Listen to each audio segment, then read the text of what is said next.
Oui, donc je vais vous conduire au temps de midi. J'espère que ça va pas vous paraître trop long. Et comme ça, vous voyez un avant-goût de ce que mes étudiants doivent vivre, hein, parfois avec 3 heures de cours avec moi le lundi soir jusqu'à 20 heures.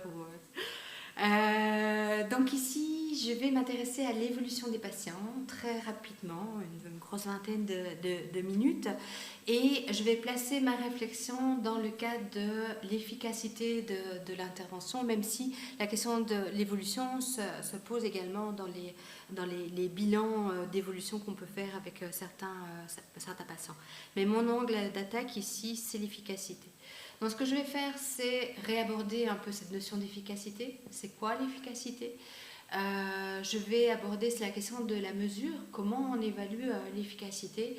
Et puis après, je garderai quelques minutes sur comment interpréter deux scores qui évoluent dans le temps, quels sont les outils qu'on peut utiliser. Alors, l'efficacité, c'est un peu notre flocon de neige, hein. On a un mot alors qu'il y a vraiment beaucoup de notions qui sont derrière. Et quand on va dans les pays nordiques, on va retrouver un vocabulaire beaucoup plus riche. En français, on dit efficacité, mais ça recouvre des dimensions différentes qu'il est important de prendre en compte du choix de l'intervention à la réalisation de cette intervention. Et c'est d'autant plus indispensable qu'on a, et on va le voir encore cet après-midi, je pense, des outils qui deviennent de plus en plus variés au niveau des interventions et des populations aussi qui sont de plus en plus diverses. Et donc la question, c'est un peu qu'est-ce qui est efficace et pour qui. Alors, cette notion d'efficacité, elle regroupe plusieurs grandes notions. Je vais en voir trois. Il y a la notion de potentiel d'efficacité. Est-ce qu'une intervention a été déjà montrée comme pouvant être probablement efficace? Est-ce qu'elle a la capacité de produire un résultat pas juste statistiquement significatif, mais cliniquement valide, et pour la population qui nous intéresse, hein. Donc la question de qu'est-ce qui est efficace et pour qui. Alors il y a une autre notion qu'on retrouve derrière ce thème, qui est cette notion d'efficience, de coût-bénéfice, avec cette idée de est-ce qu'une prise en charge est à la hauteur des attentes qu'on peut avoir étant donné les moyens investis. On sait bien que parfois on va passer plusieurs dizaines d'heures avec le patient. Est-ce que finalement on n'aurait pas pu obtenir les mêmes résultats mais avec des interventions qui sont plus brèves, moins coûteuses? Et puis il y a la notion qui nous intéresse sans doute le plus, qui est la notion d'efficacité réelle pour un patient en particulier. Est-ce que moi j'ai été efficace avec mon patient? Est-ce que j'ai atteint nos objectifs thérapeutiques et est-ce que ça a eu un impact sur sa vie réelle? D'accord? Donc ça touche un peu à des notions différentes qui vont être mesurées dans différents contextes. Par exemple, cette notion de coût-bénéfice, hein, c'est plutôt des collaborations que des chercheurs neuropsychologues vont faire avec des économistes de la santé et avec ces questions de mesure du coût sur le long terme. Et là, vraiment, je vous assure, on doit prendre nos armes, on doit récolter des données parce que nous, on coûte très cher en immédiat avec nos évaluations, avec nos prises en charge intensives. Et on a encore à démontrer que sur le long terme, on permet de réduire les coûts en termes de soins de santé de façon plus globale, ce qui est très difficile à démontrer. Et il y a très peu de données pour défendre nos professions. Alors, ce qu'on connaît un peu mieux, ce sont des études sur le potentiel d'efficacité, qui sont simplement les études interventionnelles qu'on va retrouver dans la littérature, avec différents designs, différentes qualités. Mais il y a des revues entières consacrées à cette question de potentiel d'efficacité. Ce qui est difficile, c'est qu'il va y avoir énormément de mesures différentes qui vont être utilisées. Et donc, c'est difficile de comparer les méthodes entre elles et les études entre elles, étant les mesures d'efficacité sont hétérogènes. Alors on peut prendre le classement international du fonctionnement comme cadre de lecture, ce qu'ont fait plusieurs auteurs, et regarder ces études, et là on verrait que quand même une majorité des études finalement ont des mesures au niveau 1, donc la fonction corporelle qui pour nous est la fonction cognitive. Donc on a beaucoup d'évaluations via tests de performance. On a un peu de mesures sur l'impact que ça peut avoir sur les activités, par exemple des oublis, des problèmes de mémoire qui donnent des oublis, qui sont évalués par exemple avec des inventaires. Et on a beaucoup moins d'évaluation d'efficacité en termes de participation. participation des activités du domicile, participation sociale, participation à des activités productives. Donc là, on a encore peu de données à ce niveau-là. Ce qu'on voit apparaître, et ça c'est une très bonne chose, ce sont des mesures plus globales, des mesures de qualité de vie, des mesures de bien-être, mais c'est encore assez récent, ce n'était pas systématique il y a 2 décades. Alors, c'est très bien, on a des données au niveau du potentiel d'efficacité de nos interventions, mais pourquoi devons-nous évaluer l'efficacité pour notre patient, chacun de nos patients? Pourquoi ça devrait être une routine de nos prises en charge? Je vais citer 3 arguments. Premier argument, on a un gap entre le potentiel d'efficacité et l'efficacité qui va être observée dans les études et ce que nous, on va observer avec un patient. Et on le sait très bien, hein, c'est une des raisons, c'est qu'il y a de multiples facteurs biologiques, psychologiques, sociaux qui va modérer l'efficacité ou potentialiser l'efficacité de nos interventions. Et donc, sur la base des données de la littérature, ce n'est pas toujours évident de prédire ce qu'on va observer avec nos patients. Et malheureusement, les études à l'heure actuelle décrivent mal leur échantillon, hein, et donc on a peu d'informations sur tous ces facteurs, toutes ces variables qui vont pourtant avoir un enjeu indispensable. Par ailleurs, sur certains facteurs qui sont vraiment importants, par exemple la date depuis la lésion, enfin le temps écoulé depuis la lésion, eh bien on voit qu'on va manquer de données avec beaucoup d'études qui sont en post-aigu, beaucoup moins en très aigu et pas beaucoup non plus en très chronique. Hein, donc on a des trous à ce niveau-là. Autre problème, je l'ai déjà évoqué, c'est que on manque de données sur l'impact dans la vie réelle de nos interventions, avec peu d'évaluation au niveau de la dimension participation. Et donc là, il y a une récente revue qui a été réalisée qui montre que pour toute une série d'outils qu'on utilise de façon régulière, eh bien, on n'a pas encore de données probantes au niveau du transfert de la vie quotidienne. Ça va être le cas du drill attentionnel, ça va être le cas de l'entraînement à la double tâche ou encore les entraînements top-down au niveau du balayage dans les mini-diligences. Donc là, on manque encore d'informations. Ça ne veut pas dire que ce n'est pas efficace, je ne dis pas ça. Ça veut dire qu'on est encore dans l'incertitude parce qu'on n'a pas de données qui ont démontré ce transfert dans la vie quotidienne via des mesures de participation. Troisième argument, et là je vais aller très vite étant donné qu'on va avoir une belle présentation là-dessus cet après-midi, eh bien, nous sommes des êtres humains. Donc là, c'est vraiment un bel argument. Des êtres humains, et donc on a des biais. On a des biais cognitifs et on a difficile à évaluer l'état de nos patients et on a difficile à évaluer l'évolution de nos patients avec différents phénomènes qui vont entrer en jeu, entre autres l'illusion d'efficacité. Quand on demande à des cliniciens de s'évaluer, ils ont tendance à surévaluer leur efficacité et c'est bien. C'est une bonne chose parce qu'on a besoin de se croire efficace pour pouvoir agir, mais du coup, ça nous amène à un regard tout à fait biaisé. Et puis, je vous ai mis pour la clé un papier de Liliane Field qui est tout à fait intéressant, qui retrace également des phénomènes qui se passent au niveau du patient, qui va nous amener à penser qu'on a été efficace alors qu'on ne l'est pas, ou qu'on ne l'est pas au point qu'on imagine, avec par exemple l'effet insight, c'est des patients qui vont bien verbaliser de mieux en mieux leurs difficultés. Mais ce n'est pas parce que je décris de mieux en mieux mes difficultés de mémoire que j'ai arrêté d'oublier mes rendez-vous. D'accord ? C'est des compétences métacognitives qui ne sont pas les mêmes. L'effet palliatif, c'est tout ce qu'on met sous l'étiquette d'effets généraux. On s'occupe de moi, je crois que ça pourrait être efficace, etc. Et puis l'effet bureau. J'arrête d'être paniquée à l'idée de devoir aller à l'hôpital universitaire où il n'y a jamais de place parce que j'ai trouvé l'endroit où je pouvais me garer. Je sais maintenant que ma neuropsychologue est sympa. Moi au départ mes patients ils sont un peu stressés et puis après un certain temps il y en a qui m'appellent ma petite Sylvie, donc qui sortent bien à leur aise. Donc c'est tout ce qui est cet effet qui peut donner cette impression d'avoir un patient qui va mieux, qui est plus détendu. Et puis ce patient lui aussi c'est un être humain, donc il va avoir ses biais. Il va avoir des biais rétrospectifs, il va penser qu'il allait plus mal avant que maintenant, il va avoir des changements de normes, peut-être par impuissance ou par acceptation de difficultés qui vont faire partie de lui, et puis la désirabilité sociale que vous connaissez bien. Donc j'étais très vite sur 3 exemples d'arguments pour aller prendre des mesures dans notre clinique. Alors quel type de mesures? Alors on pourrait s'inspirer de la littérature et de se dire, ok, je vais prendre des mesures de déficit cognitif, limitation de l'activité. On ne le fait pas assez dans la littérature, mais je vais le faire parce que si Vimène se dit de le faire, je vais mettre un peu de participation et pourquoi pas un questionnaire de qualité de vie et de bien-être perçu. Ok, on se retrouve avec 2 séances dédiées à l'évaluation de l'efficacité de nos interventions, ce qu'on ne peut pas faire dans toute situation. Et par ailleurs, je vous dirais, non, c'est pas assez, il faut rajouter encore des choses. Moi, ce qui me semble le plus important, c'est est-ce que la personne est dans un processus de réappropriation de soi?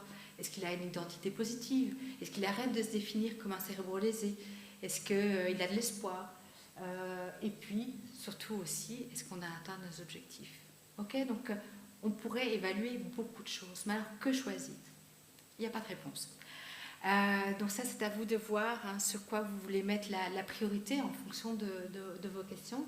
Ah oui, une dimension que je n'ai pas mise, c'est est-ce que le patient applique bien les stratégies que je lui ai apprises? Ça aussi, on pourrait l'évaluer. Donc voilà, quelles sont vos questions? Qu'est-ce que vous avez envie de mettre en évidence et tenter d'être parcimonieux? Néanmoins, j'ai quand même envie de vous dire, si je pouvais vous influencer, suivez le conseil de Robin Tett, qui est la papesse de l'évaluation de l'efficacité, et pourquoi pas mettre au minima une évaluation de l'objectif thérapeutique.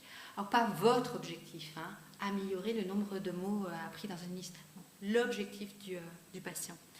Et pourquoi pas mettre à minima une évaluation plus globale. Finalement, notre objectif, c'est quand même que le patient participe à sa vie, et donc pourquoi pas mettre une échelle de participation.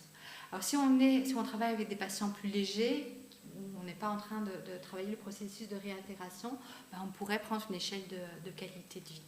D'accord ? Alors quand mettre ces mesures, alors dans les pratiques courantes, quand on fait des bilans et des bilans d'évolution, on fait du pré-post. Je fais une évaluation avant, je fais une évaluation après. C'est bien, c'est déjà une bonne chose, mais on peut faire mieux. Alors moi, je dirais qu'en pré-post, on pourrait mettre ces évaluations globales de la participation et de l'objectif thérapeutique. L'évaluer au début, l'évaluer à la fin, c'est déjà pas mal. Ce que je vous conseillerais, c'est de rajouter une petite mesure régulière en lien avec l'objectif. Un petit comportement qui est un petit indicateur de comment le patient va, comment il évolue. Pourquoi faire ça? Pour avoir un feedback direct sur comment le patient se comporte au fur et à mesure des séances. Il y a pas mal d'études à l'heure d'aujourd'hui qui montrent que prendre des feedbacks réguliers nous permet de réagir plus rapidement et de se réajuster plus rapidement et donc d'être plus efficace. Alors, prenons l'exemple d'une patiente pour laquelle on travaillerait l'apathie. En fait, quand j'ai fait cela, j'ai pensé à un patient qu'on commence à prendre en charge dans ces jours-ci. Qu'est-ce qu'on a pris comme mesure avec lui? Simplement, en accord avec lui. Bon, c'est un patient qui, quand il va bien, il fait sa petite vaisselle. Sinon, il ne fait rien, il reste dans le canapé. Et donc, ce qu'on a mis, c'est comme une mesure, c'est le nombre de pas réalisés par jour. Simplement, il vit avec son smartphone en main. Donc, c'est facile. On va regarder les distances parcourues. Et une autre activité, c'est sa conjointe une autre mesure qui note le nombre d'activités réalisées sur la semaine. Donc c'est vraiment des mesures toutes faciles à prendre qui n'ont aucun coût, ni pour nous, ni pour le patient ou ses proches. Je vous ai mis ici une slide avec des exemples d'échelles de participation que vous pouvez utiliser. Malheureusement, celle-ci, je ne pense pas qu'elle soit validée en langue française. En tout cas, moi, j'utilise une traduction de la Sydney qui est pas mal. C'est à vous de choisir l'outil qui correspond mieux à votre patientèle. Et je vous ai mis un petit QR code avec une plateforme où vous pouvez trouver pas mal d'outils en anglais, mais ces outils peuvent vous inspirer. Alors au niveau des objectifs, qu'est-ce qu'on peut faire? Alors là aussi, on peut mesurer les objectifs de différentes façons. Alors pendant tout un temps, de nombreuses années, moi j'ai simplement fait des échelles analogiques de 0 à 10 sur différents objectifs. Au départ, j'étais sur des choses assez abstraites. L'initiation d'activité est aisée, la personne ne mettait pas du tout, et puis j'espérais voir une évolution sur l'échelle. Évidemment, ce n'est pas une bonne façon. J'ai abandonné ça depuis un certain temps parce que c'est facile à construire, mais c'est hautement subjectif. Ce que j'aime beaucoup mieux, c'est d'utiliser la méthode des GAS. Pour ceux qui me connaissent, voilà, c'est une méthode que j'adore, mais parce que c'est passionnant à utiliser avec les patients, qui va nous obliger à traduire ces objectifs en comportement observable. D'accord? Donc voilà, on a un problème d'initiation. Je vous ai mis ce que j'ai négocié avec une patiente il y a quelques jours. Comment ça se traduit pour vous? Alors c'est une patiente qui, de nouveau, elle n'arrive pas à sortir de son canapé, elle a subi une résection de tumeur ventre médial gauche. Alors, ce qu'elle n'arrive pas à faire, ce serait son objectif, c'est de sortir de ce canapé. Donc elle va au travail, elle rentre vers 14-15 heures et puis elle n'arrive plus à bouger. Ce qu'elle voudrait faire, c'est réussir à lancer le souper et les devoirs en négociation avec son mari. Alors je vous rassure, son mari n'est pas un gros macho, hein, c'est juste que son mari il travaille jusqu'à 19h, c'est lui qui fait tout, absolument tout, il est épuisé et ça crée vraiment beaucoup de tension et par ailleurs les enfants ils sont un peu petits et il faudrait que les devoirs soient entamés un peu plus tôt. Et elle le veut vraiment, elle voudrait vraiment reprendre confiance dans ses capacités de maman et c'est vraiment son objectif. Mais pour l'instant elle n'y arrive pas, donc je l'ai mis au niveau -2, c'est une échelle d'Likert qui va de -2 à +2. Au niveau 0, ce serait au moins que ces activités soient entamées. Et le niveau +2, elle voudrait ne plus avoir de problème pour initier une activité. Donc là, dans un objectif immédiat, je lui ai dit que je pensais que ça resterait difficile, mais qu'on allait le mettre au niveau +2. Donc ce qui est vraiment bien, c'est concret, c'est observable, c'est co-construit avec le patient. Moi, je donne ça en devoir. On voit les grands objectifs et puis je demande à la personne de réfléchir. Comment vous allez l'observer dans votre vie quotidienne? Vous allez revenir la prochaine fois avec des exemples concrets de comportement, de changement. Et ce qui amène vraiment la personne à être vraiment partie prenante. Hein. Et puis, le désavantage, c'est qu'évidemment, ça prend du temps. Avec certains patients, ça peut prendre plusieurs séances. Mais je suis convaincue, mais je n'ai pas de données à l'appui, qu'on regagne ce temps de par l'adhérence aux objectifs aux patients. Voilà, je vous ai mis l'exemple d'une GAS qu'on pourrait construire avec un gamin qui a des problèmes d'inhibition et qui ne sait pas tenir à table plus de quelques minutes. Vous avez compris la logique, hein, on va mettre des comportements associés du -2 au +2. -2, le point de départ, 0, le niveau attendu, +2, plus qu'attendu. Et on peut jouer, c'est ça qui est gai, c'est qu'on peut jouer avec l'échelle de Likert. On peut mettre... avec un patient qui risque de régresser, garder le -2 pour une régression et de mettre le point de départ à -1. Pourquoi pas? Et ce qui est vraiment bien, hein, c'est ce +2 où on peut mettre ces objectifs qui sont un peu ambitieux, peut-être trop ambitieux, mais qui peuvent donner de l'espoir à nos patients. Alors on peut avoir plusieurs GAS. Alors j'ai pas une grande expérience de multiples GAS, mais jusque maintenant j'ai été jusque 4. Je sais pas, je sais qu'il y en a d'autres qui les pratiquent. J'ai l'impression que ça prend quand même pas mal de temps et qu'au-delà de ça, on risque un peu de se perdre dans les objectifs. Mais ce qui est bien justement, c'est qu'on peut avoir plusieurs objectifs et qu'on peut leur donner un poids différent en évaluant l'importance et la difficulté perçue.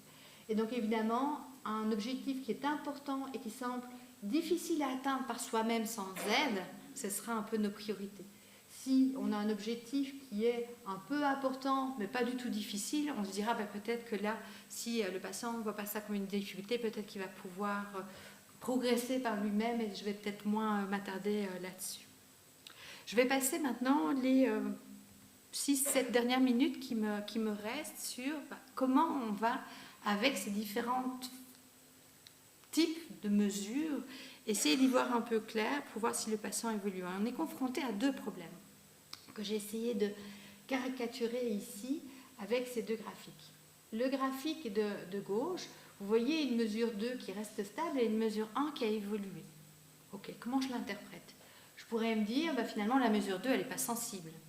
Ou je pourrais me dire, la mesure 1, elle n'est peut-être pas stable. Il y a peut-être un problème de fidélité test-retest. Difficile à interpréter. Deuxième cas de figure, je veux comparer le début de mon intervention, séance 1, avec la séance 28. Comment j'interprète ces 2 scores? que j'ai une évolution ou est-ce que j'ai un patient qui est extrêmement fluctuant en fonction de différents facteurs, sa fatigue, son humeur, etc. Ce que je vais proposer comme piste, ce ne sont que des pistes, ce ne sont pas des solutions. Donc c'est vraiment des indicateurs qui peuvent nous aider à mettre un petit peu d'ordre dans les données qui sinon sont souvent très difficiles à interpréter. Au niveau des gaz, si vous avez évalué l'importance et la difficulté perçue, ce n'est pas obligatoire. Donc si vous l'avez fait, vous allez calculer le poids donné à l'objectif. C'est la première étape. Donc là, 3 x 3, mon poids est de 9. Okay, et puis avec ça, je vais essayer de composer un score global sur l'ensemble des objectifs avec le 50 c'est un score composite, un score T, pardon, qui est mon niveau attendu en quelque sorte. Donc à partir de 50, je vais considérer j'ai peut-être un effet et au-delà plus qu'un effet plus qu'attendu. Okay, et l'avantage, c'est qu'en faisant un score composite sur les différents objectifs, c'est qu'on va réduire peut-être l'effet de variabilité de certaines mesures. Ok, et là il y a une formule toute simple que vous pouvez adopter avec ce poids que voici.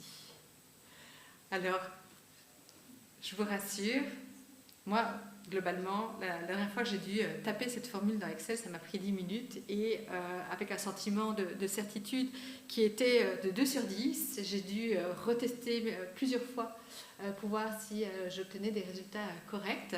Et donc, je vais vous éviter ceci et je vous ai mis un petit QR code avec mon propre fichier que j'ai vérifié 3 fois, où vous allez pouvoir encoder l'importance perçue de la gaz, si vous l'avez mesuré, sinon vous mettez 1, la difficulté perçue, le niveau de baseline, le niveau atteint, et ça vous fait quoi? Ça vous calcule des notés, donc où la 50 est le niveau attendu. Donc voilà, il est en libre accès pour vous. Je viens de déposer sous mon répertoire pour respecter la philosophie de cette journée qui était un moment de partage d'outils. Et alors, pour continuer dans la même philosophie, c'est Vincent qui nous partage un outil que je remercie. Donc, une autre façon, un autre calcul qu'on peut faire sur les échelles, les questionnaires ou les outils qui sont normés. Ici, on peut bien évidemment comparer l'écart entre les deux scores. Alors attention, ne faites pas ce que j'entends souvent. Mon patient était déficitaire en temps avant et il s'est normalisé. Ça ne veut rien dire. Vous pouvez être proche du seuil et simplement, ben voilà, à un moment donné, de l'autre côté du seuil, simplement parce que vous avez un petit peu amélioré ou qu'il y a un petit peu d'évolution. Donc c'est beaucoup plus pertinent de mesurer l'écart entre les deux mesures. Et si vous calculez l'écart entre les deux scores Z, en temps 1 et en temps 2, qu'est-ce que vous allez obtenir? Une taille d'effet en fait. Qui peut être interprétée selon les taxonomies habituelles pour interpréter les tailles d'effet, si ce n'est qu'elle n'est pas normalisée, mais ça reste une estimation de taille d'effet. Et donc, si vous avez une taille d'effet de 0.2, on considère que c'est une petite taille d'effet, 0.5 moyenne, 0.8 important. Et donc, on pourrait se dire, à partir de 0.8, on a peut-être quelque chose de cliniquement intéressant qui est en train de se passer. Alors, c'est bien, c'est facile, mais on en a discuté, ça a un désavantage qui est de ne pas prendre en compte de toute une série de facteurs qui va conduire à de l'erreur de mesure et à des problèmes d'estimation de cet écart. Alors là, vous allez me détester 2 secondes, mais rassurez-vous, ça va passer très vite. Premier problème, c'est qu'on ne prend pas compte de l'erreur de mesure.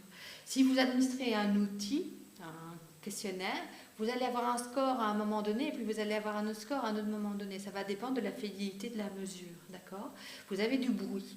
Et donc, en fait, normalement, on devrait calculer un intervalle de confiance autour de notre score. Et voilà, si on administrait plusieurs fois, ça bougerait dans cet intervalle de confiance. Donc là, on n'en prend pas compte. Et donc, peut-être que notre écart reste dans l'intervalle de confiance. Autre problème, c'est l'estimation de la moyenne, avec un score Z qui reste quand même qu'une estimation de la position du patient par rapport à cette moyenne. Et c'est une estimation qui va être biaisée si on a des échantillons qui sont très restreints, par exemple. Le score Z ne devrait jamais être calculé si on n'a pas 50 personnes dans l'échantillon. Hein. Là, on vient avec des grosses erreurs. Et là, j'ai cru comprendre qu'il y avait une intense discussion avec Thierry Le Serre, spécialisé de ces questions, et que vous étiez arrivés, Vincent et Thierry, à cette conclusion que cette méthode, elle est chouette, mais peut-être pas trop utilisée si on a des échantillons normatifs en dessous de 50 personnes. 500 personnes, pardon. Et Vincent nous partage ce fichier Excel qui nous permet d'utiliser cette méthode, que ce soit grâce à des percentiles ou des notés ou des quotients de Wechsler. Il va traduire ces outils statistiques en score Z, calculer l'écart entre les deux scores Z, ce qui vous donne ce qui est mis en dessous du D, hein, la taille des faits. Et puis vous avez l'interprétation statistique, l'ampleur, la taille de l'effet. Et puis vous avez l'interprétation clinique à prendre avec des pincettes, hein, pour les raisons que j'ai évoquées et que je vais vous réillustrer en 1 minute. Ici, vous avez une situation réelle, avec un bilan d'évolution, un patient qui a passé le TNT avant et en fin d'intervention. D'accord ? Il était à -2 au niveau de son temps pour la partie B, score Z de -2, et il est passé à -1, il s'est normalisé, comme on dit, dans la partie 2. D'accord ? Donc on a une différence de 1, donc on peut classer ça comme une taille d'effet importante. On est d'accord ? La fidélité test-retest, elle est de 0,64. Mon intervalle de confiance, que j'ai pu calculer grâce à cette fidélité, elle est là. Et donc, mon temps 2 est repris dans l'intervalle de confiance. Ça peut être juste la variabilité de l'outil. D'accord ? Donc vraiment, voilà, à interpréter avec des pincettes, mais ça donne quand même déjà un très très bon indicateur. Alors, testez-moi encore un petit peu. Une solution, c'est de calculer cet intervalle de confiance et de regarder si le score en temps 2 sort de l'intervalle de confiance. Est-ce que je suis bien en delà de ce rectangle rouge? Pour ça, on a une petite formule qui nous permet de calculer le bruit qu'on a autour du score, hein, l'erreur standard de mesure et cet intervalle de confiance qu'on peut reporter de chaque côté du score. C'est ce qu'on appelle l'indice de changement fiable que l'on peut utiliser pour interpréter une évolution de score. Et à nouveau, comme je suis sûre que personne n'essaiera d'appliquer cette formule, avec Vincent, on a partagé un fichier Excel dans lequel vous allez retrouver les deux méthodes. Donc ici, il suffit d'encoder le score en temps 1, le score en temps 2, l'écart type de l'échantillon normatif. Et alors là, malheureusement, il faut encoder aussi la fidélité test-retest que souvent on ne connaît pas. Alors, il y a deux solutions. Soit vous mettez un chiffre bidon, mais je ne vous conseille pas évidemment, en sachant que la situation idéale, ce serait un 0,8, donc on va déjà voir en mettant 0,8. Soit vous recherchez l'information, et alors je vous ai mis un tableau qui reprend des tailles d'effets avec les références associées qu'une mémorante avait fait pour moi. Donc là, comme ça, vous pouvez déjà aller voir pour toute une série d'outils la fidélité test-retest. Soit vous allez sur la plateforme que j'évoquais tout à l'heure, Tooltoker, on essaie de mettre ces informations rapidement accessibles. Donc, quand vous tapez la fidélité test-retest, qu'est-ce que ça va faire? Ça va vous calculer l'intervalle dans lequel est probablement le score vrai au temps 1, avec un score minimum et un score maximum. Et il vous dit, c'est significatif, on est sorti de l'intervalle ou pas. Le fichier Excel fait ce travail-là pour vous. Alors, ce qui est vraiment bien, c'est que de plus en plus, on a des auteurs qui communiquent directement cet intervalle de confiance et le nombre de points qu'on doit avoir pour pouvoir dire qu'on a un changement qui n'est pas dû à de l'erreur de mesure. Et là, je vous ai mis pour cette échelle de participation que j'utilise, eh bien, on sait qu'on doit avoir au moins 8 points de différence pour pouvoir dire que ce n'est pas un problème de fidélité, c'est bien notre patient qui a évolué. Et je terminerai la dernière minute avec la question du changement quand on a des outils créés sur mesure, le nombre de pas, le nombre d'activités réalisées par notre patient. Il y a plein de méthodes, je vais vous en citer que deux. Une première méthode qui consiste à regarder en début d'intervention et en fin d'intervention. On peut prendre les 3 premiers points et les 3 derniers. Par exemple, il faut au moins 3 points de mesure. Combien de points ont évolué par rapport à la mesure précédente? D'accord? Et on va juste regarder si la proportion augmente. C'est un premier indicateur. C'est imparfait, ça ne prend pas en compte toute une série de biais tels que la récupération spontanée de la personne. Mais voilà, c'est déjà une indication. Alors, l'autre méthode que je vais vous présenter, mais je ne vais pas la décrire parce qu'elle est un peu compliquée, mais on peut la calculer très simplement avec des logiciels gratuits, c'est le fait de calculer chaque point du début de l'intervention avec chaque point de la dernière partie de l'intervention. De nouveau, on va découper en 2 temps. Minimum 3 points, si vous pouvez en prendre plus, c'est mieux. Et on fait des paires et on va dire, j'ai X paires ou j'ai une amélioration, etc. On va calculer les pourcentages. Je pourrais vous en dire plus si on se recroise dans la journée, si vous voulez en savoir plus sur la méthode de calcul. Mais rassurez-vous, je vous ai mis tout le Toolkare ici, mais vous avez aussi un QR code vers un autre logiciel gratuit où il suffit d'encoder les résultats, donc vos points de mesure, du début, de la fin. Et puis ça va vous calculer, vous voyez, voilà, un graphique. Et puis dans le tableau, vous voyez dans la deuxième ligne, la comparaison avant-après. Le premier chiffre, c'est une taille d'effet. On considère qu'à partir de 0,6, on a un effet modéré. Et puis, est-ce qu'elle est significative? Donc là, c'est un taux, c'est une quasi-statistique, une statistique de non-chevauchement, mais qui vous donne un indicateur autre que l'analyse visuelle du graphique. Alors, mon petit mot de conclusion, et qui, je pense, sera en harmonie avec ce qui sera dit cet après-midi, c'est évaluer votre efficacité. Pourquoi? Parce que l'efficacité, elle ne va pas évoluer toute seule avec le temps. Ce n'est pas les années d'expérience qui créent de l'efficacité, ce sont les feedbacks valides que vous allez prendre dans votre propre clinique. Et là, je cite Daniel Kahneman, prix Nobel, psychologue, prix Nobel, et je vous ai mis un de ses articles qui nous dit l'expérience, l'expertise, le jugement expert, c'est un jugement qui se crée sur un feedback objectif. Et la clinique, elle est floue, elle est compliquée. On a besoin de feedback sur lequel se reposer, des retours d'expérience, sur lequel construire une expertise valide. Donc, mesurez l'efficacité de vos interventions, s'il vous plaît. Voilà. Donc, je vous ai mis quelques articles pour approfondir les thématiques.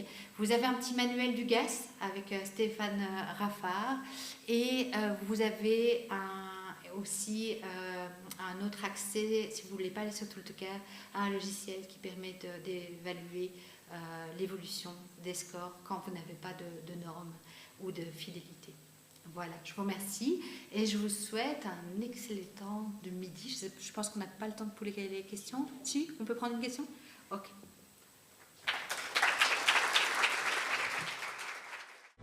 Wish you were here.